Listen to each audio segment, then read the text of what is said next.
নমস্কার, তন্দ্রা লিটল ওভেনে আপনাদের সকলকে স্বাগত। আজকে আমি আপনাদেরকে একটা মিষ্টি রেসিপি করে দেখাচ্ছি।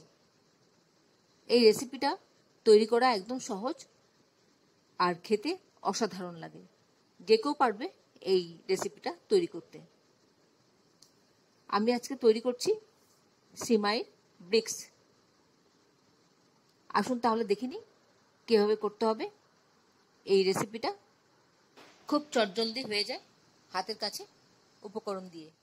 আসুন তাহলে দেখে নিই। এখানে আমি 1 কাপ সিমুই নিয়েছি।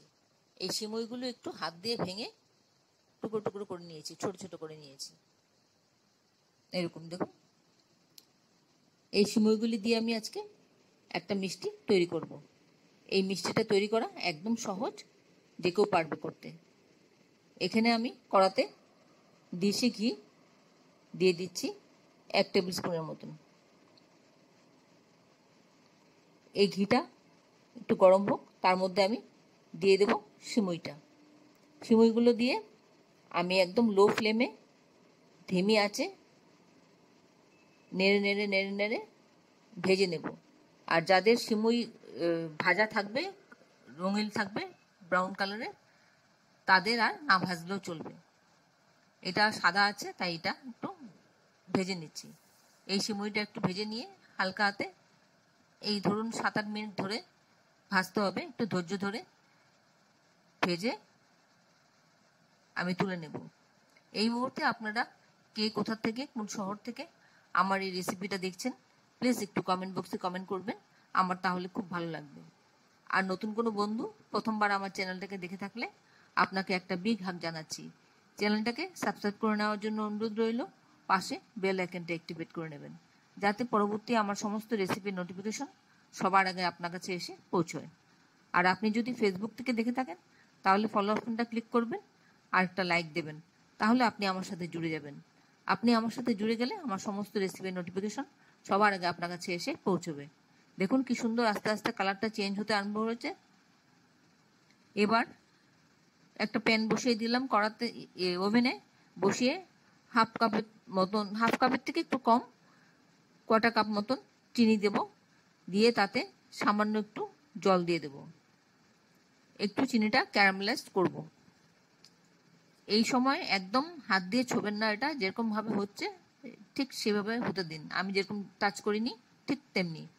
ও খানিকক্ষণ ফুটবে, ফুটে নিজের থেকে যখন আস্তে আস্তে কালারটা চেঞ্জ হতে থাকবে, তখন আমি স্প্যাচুলা দিয়ে নাড়বো। এর আগে আমি স্প্যাচুলা টাচ করব না। আপনারাও ঠিক সেভাবে করবেন, তাহলে আপনাদের ক্যারামেলাইজটা খুব সুন্দর হবে। এভাবে খানিকক্ষণ ফুটতে থাকুক। আপনারা যারা এখন পর্যন্ত আমার চ্যানেলটাকে সাবস্ক্রাইব করেননি, ঝটপট সাবস্ক্রাইব করে নিন। আপনাদেরকে আমাদের মাঝে দেখতে পেলে আমাদের খুব ভালো লাগবে। দেখুন আস্তে আস্তে চেঞ্জ হতে আরম্ভ হয়েছে, কালারটা খুব লাইট হয়েছে। এইভাবে আস্তে আস্তে কালারটা চেঞ্জ করতে থাকবে। যতক্ষণ আমার পছন্দ মতন কালারটা আসবে ততক্ষণ আমি এইভাবে একটু নেড়ে চেড়ে যাব। দেখুন এবার ক্যারামেলসটা সুন্দর হয়ে গেছে। আমি একটা কন্টেনার নিয়েছি, তার মধ্যে ক্যারামেলাইজটা ঢেলে দিচ্ছি। ক্যারামেলাইজটা ঢেলে দিয়ে ছড়িয়ে দেব চারিদিকে, যাতে পুরো টিনটা ছড়িয়ে যায়। এইভাবে আস্তে আস্তে ছড়িয়ে দিতে হবে।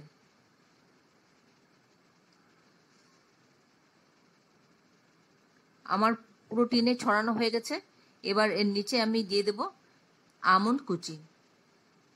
আমি অল্প অল্প করে আমন্ড কুচি ছড়িয়ে দিচ্ছি। টিনটা খুব গরম আছে কিন্তু, কারণ ক্যারামেলাইজটা খুব গরম, তাই টিনটা গরম হয়ে গেছে। এইভাবে একটা একটা করে আমি আমন্ড স্লাইসগুলো দিয়ে দিচ্ছি। দেখুন ছড়ানো পুরো দেওয়া হয়ে গেছে, আমার ক্যারামেলাইজটা জমেও গেছে। এবার উপর থেকে ভেজে রাখা সিমুইটা ছড়িয়ে দিচ্ছি চারিদিকে। সবটা সিমুই চারিদিকে ছড়িয়ে দেব, পুরো টিনটা জুড়ে ছড়িয়ে দেব। একদম সোজা এই রেসিপিটা করা। তারপর আস্তে আস্তে সেট করে নেব। এটা সিমুইটা চারিদিকে সমান করে সেট করে নেব। সেট করে নিয়ে একটু চেপে চেপে দিতে হবে।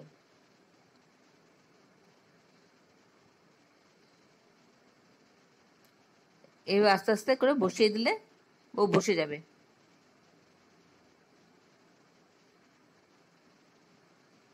এবার কি করব দেখুন, এটা তো রেডি, এই পর্যন্ত হলো। এবার আমি একটা ওভেনে একটা পাত্রে আমি হাফ কাপ মতন, হাফ কাপের থেকে একটু বেশি আছে দুধ, তার মধ্যে আমি কোয়ার্টার কাপ চিনি দিয়ে দিলাম। মিষ্টিটা আপনার পছন্দ মতন আপনি দিয়ে দেবেন, যে যেমন ভালোবাসে ঠিক তেমনি। আমি এর মধ্যে দিলাম 1 চা চামচ ভ্যানিলা এসেন্স।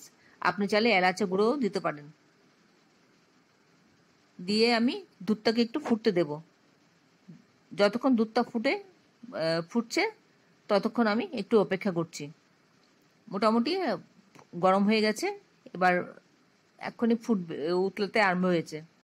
এবার এই ফুটন্ত দুধটাকে নিয়ে সরাসরি টিনের মধ্যে দিয়ে দেব। সবটা দেব না কিন্তু, আমার প্রয়োজন মতো আমি দেব।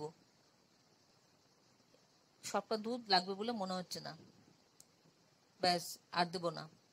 এবার ধরুন হাফ কাপের থেকে একটু কম লেগেছে দুধ। এবার সেট করে নিচ্ছি দুধটা।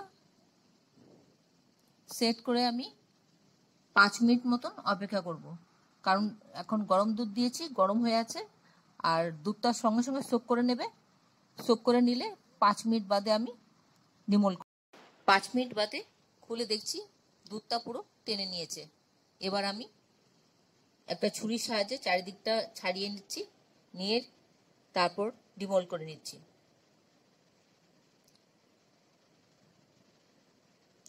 আশা করি আপনাদের ভালো লেগেছে আমার এই রেসিপিটা। যদি ভালো লাগে তাহলে একটা লাইক দিবেন, আর বন্ধুদের সাথে অনেক অনেক শেয়ার করবেন। আর আপনারাও একবার এভাবে করে খেয়ে দেখবেন। খেয়ে কেমন লাগলো কমেন্টসে জানাতে ভুলবেন না। আমি আপনাদের কমেন্টসের অপেক্ষা করি। এবার ডিমল করে নিচ্ছি। একটা ডিশ দিয়ে দিলাম, দিয়ে উল্টে দিলাম। দেখুন কি সুন্দর বেরিয়ে এসছে। আমার ক্যারামেলাইজটা যেহেতু লাইট হয়েছে, আর একটু ডার্ক করতে লেগেছিল, তাহলে আর একটু ডার্ক হতো। এবার লম্বা লম্বা করে পিস করে নিচ্ছি, ইটের মতন করে।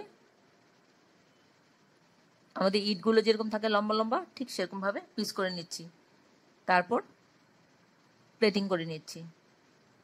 এতক্ষণ ধৈর্য ধরে আমার এই রেসিপিটা দেখার জন্য আপনাদেরকে অসংখ্য অসংখ্য ধন্যবাদ। আপনারা সকলে ভালো থাকবেন, সুস্থ থাকবেন, ঈশ্বরের কাছে কামনা করি। আর এই ধরনের নতুন নতুন রেসিপি দেখতে আমার চ্যানেলটাকে সাবস্ক্রাইব করে নেবেন। পাশে বেল আইকনটা অ্যাক্টিভেট করে নেবেন, যাতে পরবর্তী আমার সমস্ত রেসিপির নোটিফিকেশন সবার আগে আপনার কাছে এসে পৌঁছয়। প্রশ্ন থাকলে অবশ্যই কমেন্টসে জানিয়ে দেবেন, আমি আপনাদের প্রশ্নের উত্তর দিয়ে দেব। তাহলে ভিডিওটা আজকে এখানে শেষ করছি। আবার দেখা হবে আপনাদের সাথে পরবর্তী অন্য কোনো এক রেসিপিতে। ভালো থাকবেন সবাই, নিজের খেয়াল রাখবেন, পরিবারের সকলের খেয়াল রাখবেন। নমস্কার।